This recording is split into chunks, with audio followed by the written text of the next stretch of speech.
అరే మై, ఇంతకుముందు ఎప్పుడు నువ్వు మందు తాగేవాడి కదా, ఇప్పుడు ఎందుకు తాగుతున్నావు? నాకు ఈ మధ్యనే అలవాటు అయిందన్న ఇది. నేను నా ఫ్రెండ్ సర్కిల్లో తిరిగేటప్పుడు తాగేటోళ్ళని చూసి అరే తాగకుండా తొందరగా చచ్చిపోతారు, వేస్ట్ రా, కావాలంటే ఆ పైసలు తీసి పక్కకేసుకోండి, దేనికో దానికి పనికొస్తాయని చెప్తుండే. అది విన్నాడు మా ఫ్రెండ్ ఒకడు. అది విని వాడు ఏం చేసిండు, తాగుడు బంద్ చేసిండు అన్న. బంద్ చేసి దీనికి పెట్టే పైసలు రోజు తీసి పక్కన పెట్టుకొని ఒక 2 years అట్నే పెట్టి కారు కొన్నాడు. సూపర్. కారు కొని షోరూమ్ నుంచి వస్తుంటే యాక్సిడెంట్ అయి చచ్చిపోయాడు. సాగు ఎప్పుడైనా వస్తుంది, తాగితే ఏంది తాగపోతే ఏంది అని చెప్పేసి నేను షురూ చేసిన.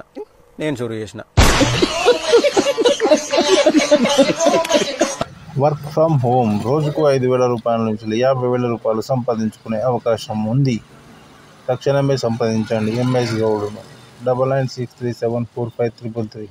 అలాగే మా చాలా సారంగపాణి యూట్యూబ్ ఛానల్ను సబ్స్క్రైబ్ చేయండి, లైక్ చేయండి, షేర్ చేయండి. అందరికీ ముందస్తుగా ఉగాది శుభాకాంక్షలతో మీ ఎంఎస్ గౌడ్.